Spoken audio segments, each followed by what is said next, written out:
Bonjour Essar. Bonjour Tom, bonjour tout le monde. Je voudrais vous souhaiter quand même un bon réveillon puisqu'on est le dernier jour de l'année et de l'année 2018.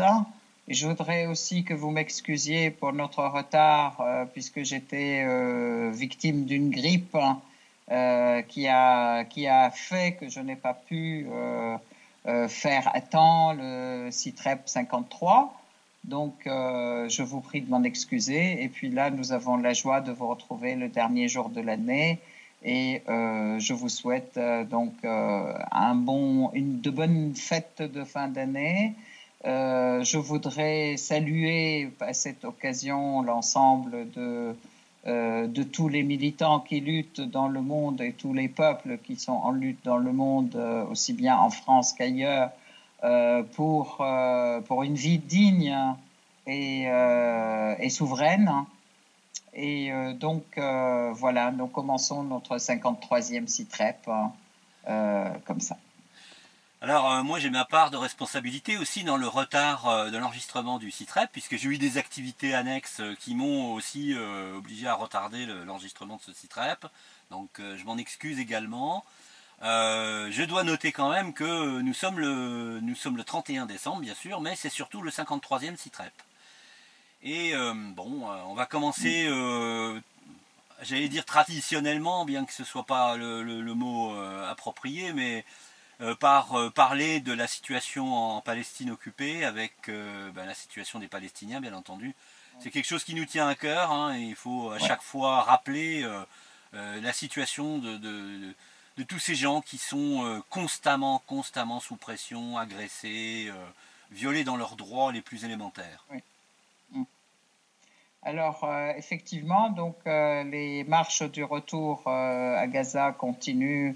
Il y a eu hier encore, enfin vendredi, ce vendredi, la marche, la 51e, je ne sais plus. En fait, ça fait 6 mois maintenant que toutes les semaines, il y a une marche pour le retour. Il y a à laquelle se joignent toute la population, les jeunes, les moins jeunes et les vieux, donc à Gaza, qui va vers le contour des barbelés, qui sont malheureusement aussi agressés par les Israéliens, par les armes vives par les armes à feu. Il y a eu encore une fois hier un jeune qui a été tué et puis des dizaines de blessés. Je voudrais rappeler quand même que depuis les marches, le début de ces marches, depuis donc début 2018, il y a eu 295 martyrs palestiniens qui ont été tués, 19 000 blessés dans ces marches, hein, tout simplement parce qu'ils demandent la levée du blocus sur Gaza. Et puis la libération aussi, je voudrais dire quand même que tous les lundis, il y a des marches pour qu'on puisse accéder à la mer à Gaza. Donc, comme vous le savez aussi, les Israéliens réduisent de plus en plus l'espace vital de la mer. Avant, c'était 40 000. Aujourd'hui, c'est même pas 40 mètres dans la mer, ce qui fait que les pêcheurs ne pêchent plus rien puisque en si peu d'espace, il y a pour ainsi dire pas de poissons. Ils sont systématiquement agressés. Les pêcheurs et leurs bateaux sont systématiquement agressés par les gardes-côtes ou l'armée israélienne d'occupation. Il y a quand même, je peux dire, il y a une grande solidarité aussi qui se fait parce que ce ne sont plus seulement les Palestiniens de Gaza, mais ce sont les Palestiniens de toute la Palestine occupée qui aujourd'hui se rebellent, se révoltent et exigent effectivement leurs droits et exigent le retrait et qui continuent à affirmer que Jérusalem est la capitale de la Palestine, qui continuent à affirmer leur droit au retour et qui continuent à affirmer leur rejet de tout ce mouvement de colonisation qui est systématique de la part de l'État israélien et surtout de violations de domicile, d'arrestation des jeunes et des enfants même.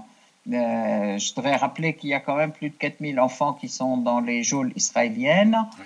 Et il y a des femmes aussi. Et surtout que toute cette agressivité et cette violation des droits élémentaires de l'humanité et des peuples et de l'être humain qui sont systématiquement faits, menés par l'État d'Israël en toute impunité et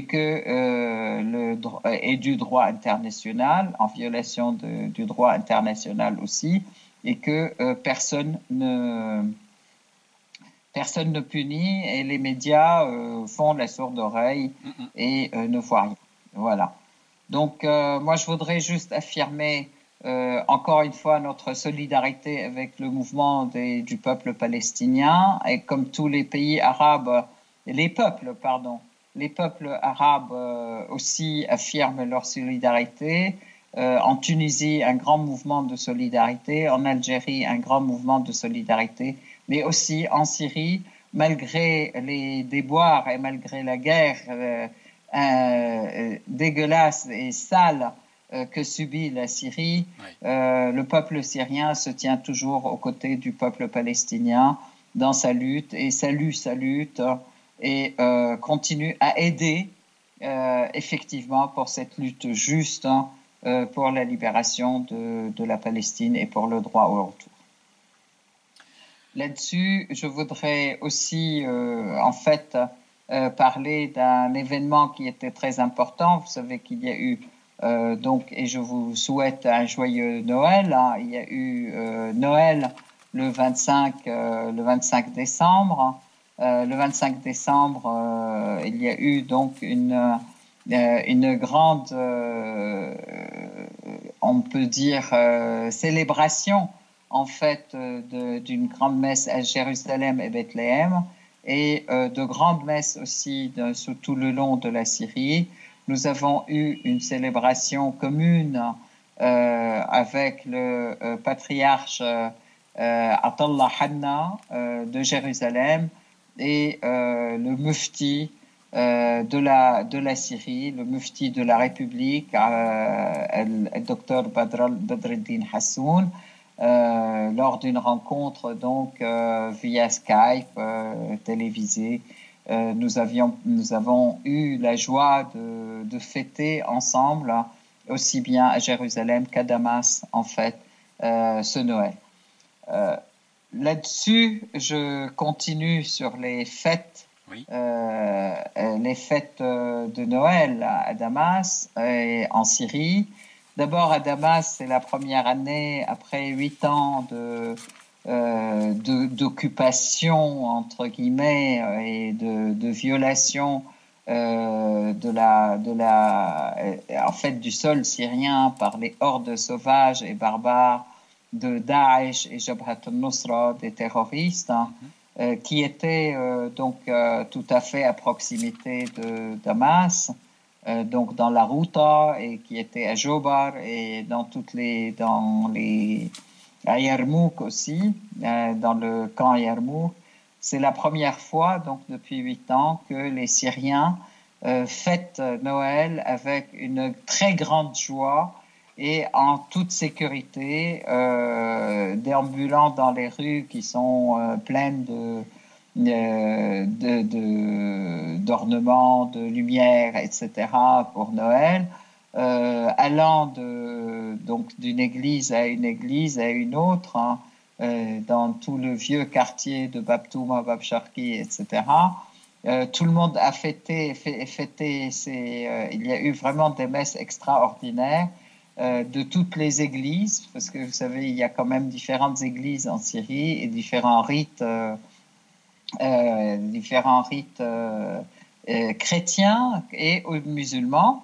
Les musulmans ont fêté avec les chrétiens. Nous avons assisté tous pratiquement ensemble à ces grandes messes très agréables dans dans les vieilles églises syriennes qui datent de plusieurs siècles, hein. En fait, du début de la chrétienté. Je voudrais rappeler quand même que la Syrie est la terre du Christ aussi. Maloula, c'est une ville où on continue à parler, et Maloula et plusieurs villes où on continue à parler araméen, donc la langue du Christ, hein. Et toutes ces églises sont des églises qui datent justement du début de la chrétienté, et c'est très émouvant et c'est très spirituel. Nous avons, à l'inverse du Noël dans les pays occidentaux, un Noël qui est très spirituel, qui se démarque plutôt par des prières communes et beaucoup de messes et des festivités où on va effectivement visiter les orphelinats, les pauvres, et les familles qui sont aujourd'hui qui ont été exilées et de toutes les communautés et de toutes les religions, pour essayer d'apporter beaucoup de joie, un peu de joie à leur vie.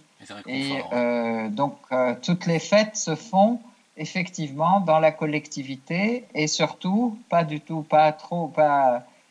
nécessairement dans la consommation, etc., mais plus dans les actions de solidarité, de communautés différentes et de l'ensemble du peuple et des enfants essentiellement en Syrie. Voilà. Oui, et des Noëls, enfin un Noël revendicatif aussi. Vous m'avez parlé de ce qui s'est passé dans le Golan à ce propos. Aussi, effectivement, donc dans le Golan, il y a eu effectivement les habitants syriens du Golan ont fêté aussi Noël dans les églises avec toutes les communautés druzes et les communautés chrétiennes, et en hissant le drapeau syrien, en saluant aussi les victoires syriennes. Je voudrais dire quand même que ce Noël a aussi un air de déclaration de victoire dans toutes les villes de Syrie. Là, je voudrais dire, on reviendra sur Alep, sur Hama, sur Homs, etc. Mais dans le Golan, les drapeaux syriens ont été hissés, et les gens du Golan, enfin les habitants, nos amis du Golan, n'ont pas arrêté de saluer la victoire syrienne, et puis de dire, de toute façon, le retour du Golan à la patrie et à la mère Syrie n'a jamais été aussi proche. Donc, il pressent effectivement une libération du Golan aussitôt que la Syrie sera complètement libérée de tous les terroristes. Je voudrais rappeler aussi que cette année, ça fait 2 ans aussi que Alep a été libéré. Donc, en fait, il y a eu une très grande festivité, de très grandes festivités à Alep, à Homs, à Hama, dans toutes les villes de Damas, mais qui avaient un goût particulier, un goût très particulier à Alep. C'était justement 2 années après la libération, donc les Lumières. Toute la Syrie a été étincelante de toutes ces lumières. Particulièrement donc Alep et Damas. À Damas, il y a eu un très grand arbre dans la place Abbasiyyin. C'est la place qui était vraiment la limite avec les terroristes, et tout le monde avait pris des photos sur cette place. Il y a un grand arbre de Noël qui a été mis dans cette place, comme dans toutes les grandes places de la ville, des villes libérées. Ça veut dire toutes les grandes villes aujourd'hui. C'est Alep, Homs, Hama et Damas, bien sûr, Dera, Deir Zor et Souaïda. Deir Zor aussi, ça a été une très grande fête, hein. Je vous dis, c'est une atmosphère de triomphe et de victoire et de libération et de joie, espérant toujours que l'ensemble des terres syriennes seront libérées très rapidement de tout terrorisme et de toute occupation étrangère. Alors, vous m'avez dit Voilà. également, on va passer dessus assez rapidement parce qu'on va entamer, je dirais, Oui, le gros morceau du CITREP, c'est que une initiative très importante s'est produite, c'est la plantation de 8000 arbres pendant la journée de l'arbre par des jeunes, hein, des jeunes bénévoles, des jeunes scouts, parce que tout à en fait. Syrie, finalement, ça fait partie de ce entre guillemets de ce concept d'arbre que l'arbre c'est la vie. Tout à fait. Alors, à travers toute la Syrie, pardon, à travers toute la Syrie, effectivement, il y a eu un mouvement, donc le 27. Le 27, c'est la journée de l'arbre en Syrie, le 27 décembre, 2 jours après Noël. Ça a été un très grand mouvement de plantation d'arbres, de reboisement, je dirais, de toute la Syrie. En fait, les terroristes ont coupé beaucoup d'arbres, ils ont détruit, brûlé et sali, en fait, vraiment. Il y avait une volonté comment dire, De destruction. de destruction de l'environnement en général, ajoutée à la destruction des cultures, ajoutée à la destruction de l'infrastructure. Donc là, ce mouvement, ça a été donc une volonté de reboisement. Il y a eu 80 000 arbres qui ont été replantés donc dans ces 2 journées pour affirmer la volonté et l'enracinement, mais aussi la volonté de construire la Syrie, de reprendre et de la guérison, je dirais, de la Syrie et de son environnement. Il y a eu aussi un mouvement de nettoyage en fait des villes. Donc à Hama, il y a eu une mobilisation des jeunes pour le nettoyage de la ville, pour enlever les détritus, les poubelles, Les etc. gravats aussi. Un nettoyage systématique, effectivement, de l'ensemble de la ville. C'est un mouvement qui se propage dans l'ensemble du pays et qui montre la volonté de reconstruction et puis la possibilité, comment dire, la participation de tous dans cette reconstruction, chacun selon ses moyens, mais en fait, c'est tous ensemble. L'idée, c'est pas seulement le produit, construire, etc., mais c'est surtout le processus de construction qui crée une solidarité, un travail en commun et qui est un travail éducatif en même temps et d'enracinement dans cette terre. Donc voilà, ça c'est aussi, nous l'avons remarqué hier, et ça avance. À ce niveau, je pourrais dire quand même que beaucoup de structures et d'unités de production redémarrent aussi tout le long donc des villes libérées, notamment à Alep en fait dans les lieux dans la technopole en fait d'Alep qui est Sheikh Najjar. Il y a eu 7000 unités de produits, 7000 usines qui ont redémarré. Sur toute la Syrie, il y a eu plus de 45 000 unités de production qui ont démarré.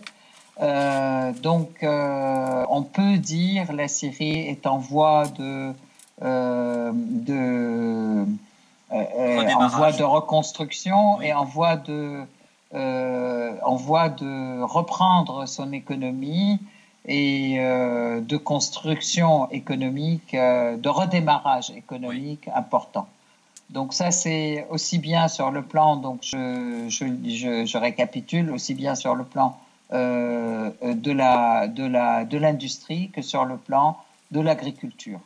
La Syrie reprend aussi l'exportation des fruits et légumes à la Jordanie et à la Jordanie donc via le passage Nsib et au Liban et aux autres pays, alors que c'était la Syrie qui était quand même sous blocus, mais à l'ouverture du passage d'Anzib, nous remarquons que c'était la plupart des denrées partent de la Syrie et vont aussi bien vers la Jordanie que vers les autres pays arabes qui agressaient la Syrie et qui prétendaient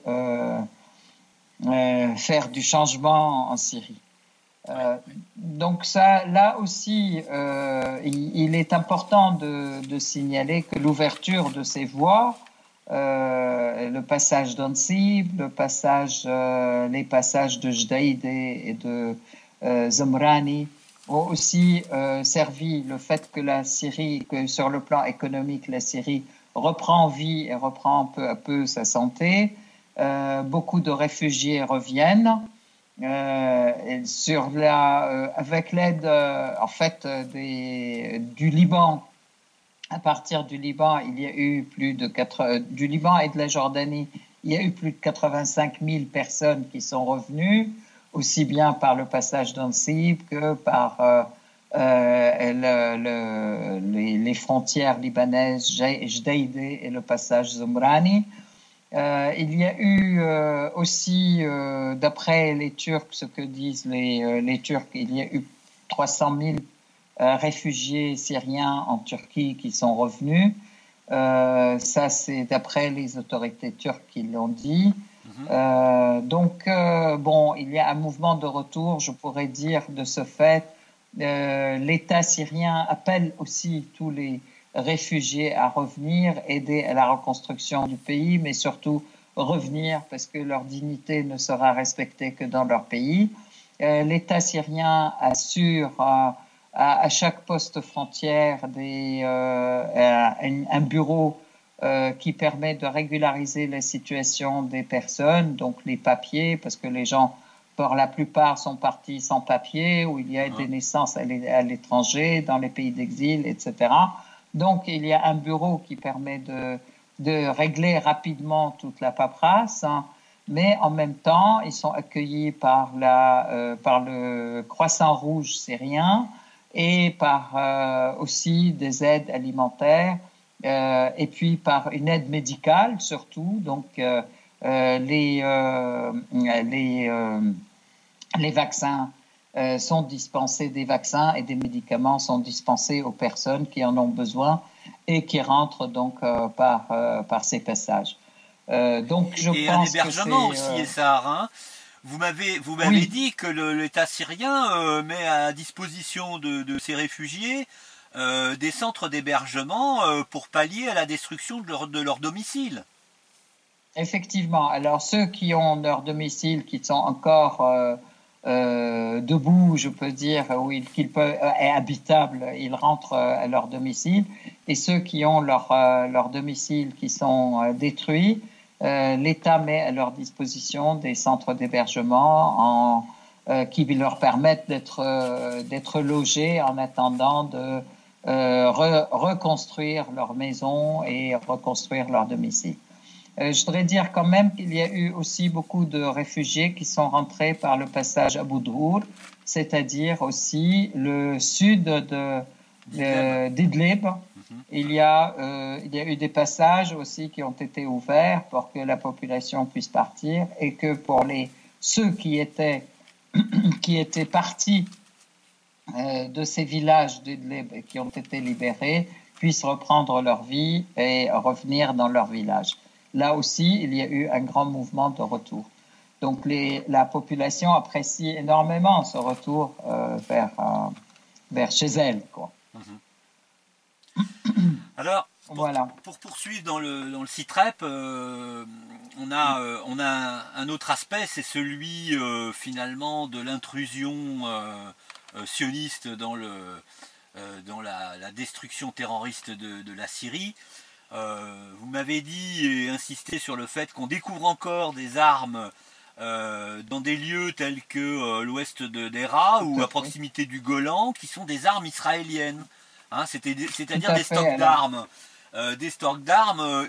Presque exclusivement des armes israéliennes qui étaient à disposition des terroristes, hein, donc. Hein. Tout à fait. Alors, on continue à découvrir des stocks d'armes un peu tout le long de la Syrie, à Houlé, à Homs, à Hama, aux proximités de Palmyre, aux proximités du Golan aussi. Donc, pour la plupart des armes, et des armes importantes, en fait, pour la plupart des armes des pays occidentaux, en fait, européennes, américaines, israéliennes. Même dans le nord de la Syrie, on a découvert là où on a découvert du côté de Raqqa, on a découvert des stocks d'armes importants où il y a des armes israéliennes aussi, ce qui montre qu'ils étaient aussi là, des Israéliens et les armes israéliennes. Ça montre l'implication d'Israël, des Américains et des Français, des Anglais. Et des Allemands dans la destruction de la Syrie et dans l'armement des terroristes. Il y a toujours des armes d'ailleurs de plus en plus qui sont très sophistiquées, très nouvelles, donc qui leur ont été données. Malgré tout, bon, heureusement que la Syrie se débarrasse de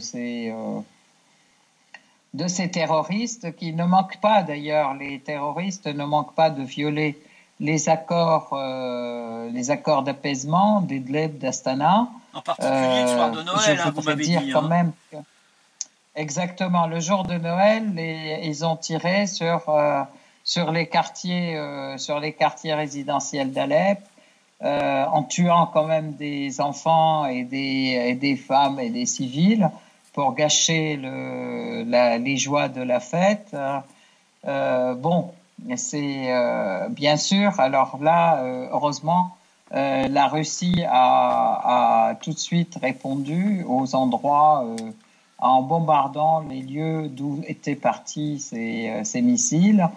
Et actuellement, c'est ce qui se passe. Donc l'armée syrienne répond systématiquement à tous ces manquements et toutes ces violations des accords de Sochi, en fait, concernant Idlib, parce que les terroristes sont à Idlib, mais ils envoient des missiles sur Alep, ils envoient des missiles sur Latakia, ils envoient des missiles sur Hama aussi, et tout le gouvernorat de Hama est exposé à leurs missiles. Bon, actuellement, l'armée syrienne continue à s'opposer. Donc, à chaque fois que des missiles sont tirés de quelque part, l'armée syrienne tire aussi sur le lieu d'où venaient ces missiles. Oui. Et à ce propos, justement, voilà, oui, excusez-moi, Sarah. Justement, à ce propos, pour faire une transition, parce que le CITREP évolue très rapidement. Maintenant, on s'approche assez rapidement de la fin du CITREP. C'est parce qu'il faut insister, parce que là, c'est quand même un élément important. D'abord, ce changement dans les règles d'engagement entre Israël et la Syrie, et même entre la Russie et Israël. Hein. Mais il faut quand même...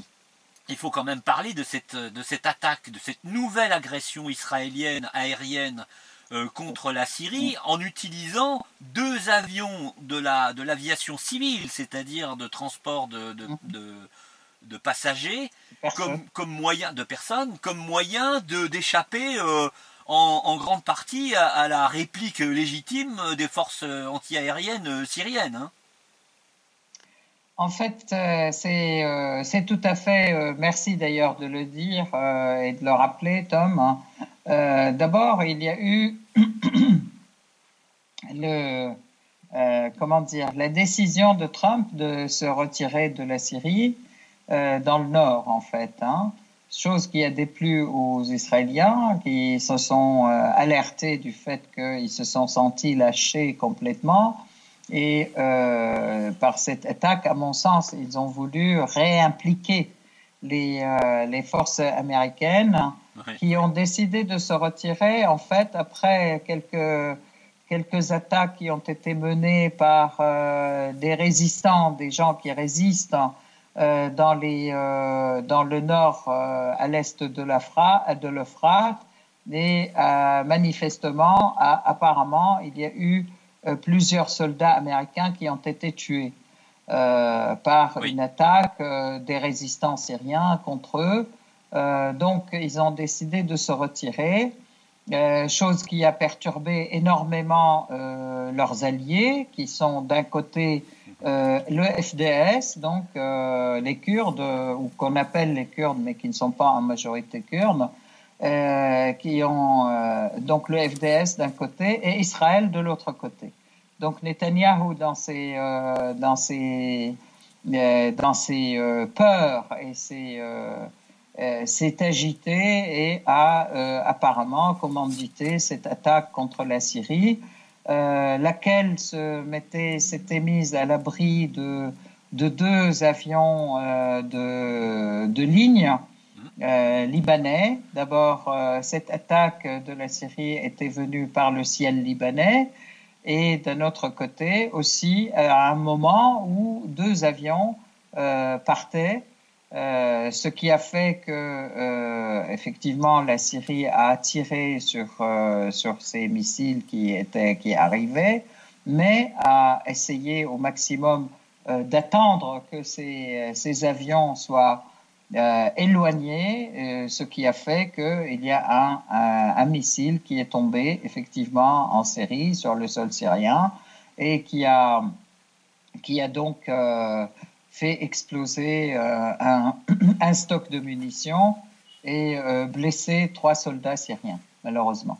Mais en fait, il est important de noter et puis de punir et puis de dénoncer et punir les Israéliens. C'est la deuxième fois que systématiquement ils se mettent à l'ombre d'un avion autre. La première fois, rappelons-le, ils s'étaient mis à l'ombre de l'Ilyushin 20, qui était un avion de renseignement électronique. Comment dire, russe, oui. Mais c'est un avion pas de ligne, mais en fait de transport et puis de reconnaissance russe, qui a valu quand même le fait à 14 officiers russes d'être tués. Oui. Suite à ça, la Russie a été furieuse par rapport à Israël et par rapport à Netanyahou et a doté la Syrie du S-300 plus d'un système de défense aérienne et de bruitage qui permettait donc de protéger tout le ciel syrien.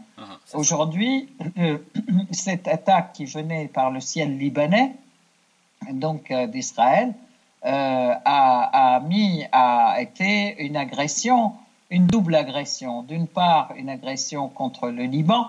En fait, c'est une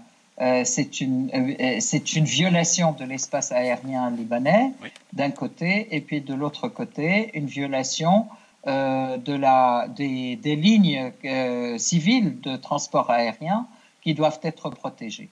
Là-dessus, non seulement la Syrie a riposté, et je peux dire, il y a eu donc dans ce message, dans cette attaque, il y avait un message aux Américains qui voulaient les réimpliquer en Syrie d'un côté, et puis de l'autre côté, un message à la Syrie aussi ou à la Russie qui permettait de dire « Ok, moi je continue à violer tous les espaces que je peux violer ». Donc là-dessus, la riposte syrienne a été sans rapide et sans faiblesse, sans faiblesse. Oui, absolument. Donc tout à fait, il y a eu non seulement ces missiles qui sont tombés, mais aussi à l'intérieur de ces missiles, il y a eu un missile que les Israéliens ne connaissent pas et qui est particulièrement violent, particulièrement brûlant, qui est parti loin dans les terres occupées palestiniennes, qui a créé un grand incendie dont ils n'ont pas parlé, les Israéliens n'ont pas parlé, dans des colonies qui sont bien au sud de la Syrie, bien à l'intérieur des territoires. je peux on a dire. su, Donc on a su. maintenant, la nouvelle règle d'engagement, Oui, pardon, alors, et oui, ça, oui, juste avant que vous parliez de ces règles d'engagement, on a su une énorme explosion avait eu lieu justement parce que les populations avaient eu l'extrême surprise de sentir le sol trembler. Hein. Ça voulait dire ce que ça voulait dire, hein, d'une explosion qui était extrêmement puissante. Et évidemment, c'était tout à inattendu. fait. Hein. Tout à fait. Et c'était inattendu, ils ont été surpris et je peux dire, cette nouvelle règle d'engagement, c'est la suivante, c'est qu'à chaque fois qu'il y a une agression, une tentative, une agression vers la Syrie, il y a une réponse non seulement à cette agression, mais aussi il y aura un missile et un ou deux ou trois donc actions qui vont les surprendre, qui sont des actions de riposte contre cette agression. Donc vous confirmez bien. à chaque fois, il y aura des missiles comme ça qu'ils ne connaîtront pas, qu'ils ne connaissent pas, qui vont tomber quelque part à l'intérieur du territoire occupé par les Israéliens. Ok, donc Essar, vous êtes en train de nous confirmer qu'il y a bien, parce que c'était, il y a beaucoup de commentaires hein, qui parlaient de ce changement dans les règles d'engagement. Vous nous confirmez bien que là, c'est plus que œil pour œil et dent pour dent. Hein, c'est vraiment. C'est absolument ça, tout à fait. On riposte à l'agression même, mais en plus, avec un plus qui va permettre de calmer les Israéliens et qui va permettre de créer des dégâts chez eux aussi suffisants pour qu'ils puissent être complètement bloqués par la suite. Voilà. Dissuadés en tout cas. Donc ça c'est un point dissuasif et oui, dissuasif et bloquant. Je voudrais parler un petit peu de cette décision donc des USA de se retirer, qui a créé beaucoup aussi de remous-ménage, ou je peux dire qui a remué beaucoup d'organisations. Par exemple, FDS qui s'est senti complètement blousé et poignardé dans le dos par les Américains, chose qu'on leur a toujours dit que de toute façon les Américains ils finissent par lâcher tous leurs alliés. Donc ces forces FDS ont fait appel à l'État syrien pour les protéger contre l'attaque turque, puisque les Turcs ont tout de suite été ravis du retrait des Américains et ont voulu agresser la Syrie et se déployer aussi leurs troupes en Syrie. Là-dessus, il y a eu suite à ça donc une discussion, des accords entre l'État syrien et FDS qui contrôlait une partie qui contrôle Manbij justement. Donc l'armée syrienne avance vers Manbij en accord donc avec FDS. Il y a les Turcs ont dit c'est du pipeau. La Syrie est en train de faire une campagne médiatique. Personne n'est parti et personne n'est resté. Et là-dessus, la Syrie, on sait que l'armée syrienne est déjà à Manbij. L'armée syrienne a aussi hissé le drapeau syrien sur l'administration centrale de la ville de Manbij, sur la mairie.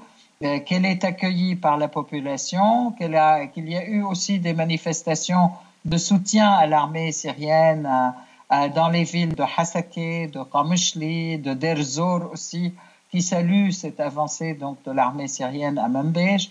Aujourd'hui, le drapeau syrien a été hissé sur le barrage Tishrin, qui est aussi dans la région, qui était sous la domination et en fait maintenant on pense que de toute façon les Turcs l'armée syrienne continue son mouvement. Il y a par contre un point d'achoppement avec le mouvement FDS, c'est le fait que normalement les forces kurdes doivent rendre leurs armes.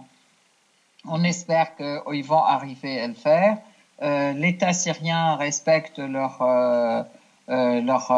volonté de pratiquer leur culture et leurs rites dans les secteurs où ils sont. Et en fait, eux, ils affirment qu'ils sont syriens, qu'ils ne veulent absolument pas, et ils n'ont plus de velléité séparatiste. Ceci dit, ils avaient tenté quand même de remplacer les États-Unis par la France, qui leur a répondu absente, en fait. Donc voilà, ils ont fait appel donc à l'armée syrienne et l'armée syrienne avance aujourd'hui de manière tout à fait pacifique en fait dans la ville de Manbij et dans les villages du gouvernorat de Manbij et donc je le rappelle, Manbij est à l'ouest de l'Euphrate, elle n'est pas à l'est de l'Euphrate, mais Manbij est sur un chemin qui est très très important, qui est l'ouverture vers toutes les villes qui sont à l'est de l'Euphrate. Okay. Donc ça c'est important.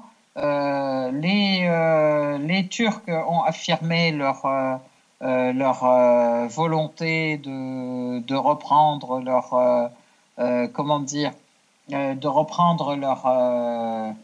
opération d'invasion. Il y a eu hier, il y a 2 jours, avant-hier, il y a eu une rencontre importante entre le ministre des Affaires étrangères et le ministre de la Défense et le responsable du renseignement russe et turc, où ils ont examiné à la fois donc cette opération, ils ont examiné le départ de tous les terroristes de la Syrie et l'aide donc à l'ensemble de la population de revenir, les réfugiés, la population réfugiée de revenir chez eux, aussi bien dans les villes donc de Manbij et les villages autour de Manbij du même gouvernorat. Manbij fait partie du gouvernorat d'Alep, hein, je le rappelle. Et puis surtout, la question d'Idlib a été aussi examinée dans cette réunion. On dit ce qui a filtré de cette réunion, c'est que la Russie avait un ton très strict et très sévère vis-à-vis de la Turquie par rapport au retrait, à faciliter le retrait des terroristes de la ville d'Idlib et puis de faire respecter. Et puis, ce qu'ils n'ont pas fait, en fait, l'accord de Sochi, qui était de créer une zone de non démilitarisée, en fait, qui de 15 à 20 kilomètres tout au long de la ligne d'Idlib, en fait, des lignes de confrontation Idlib et avec l'armée syrienne. Et chose qui n'a pas été faite jusqu'à présent, et chose pour laquelle la limite c'était aujourd'hui, effectivement. Donc là, il y a eu un délai supplémentaire qui a été donné, mais la Turquie a été rappelée à l'ordre pour qu'elle puisse respecter son engagement, qui était un engagement écrit avec un délai, avec un agenda. Avec un agenda de temps. Voilà. Donc, on peut penser que, effectivement, ce délai supplémentaire va permettre d'éviter une action militaire qui pourrait être très meurtrière, en fait, aussi bien pour la population civile que pour et que destructive aussi dans le secteur. Et notre position, en fait, la position de l'État syrien, est que tant qu'on peut éviter des morts, des blessés et des destructions, on peut le faire, quitte à attendre 2-3 semaines, un mois. Ce n'est pas le problème, mais de toute façon, la pression russe sur la Turquie continue dans ce sens.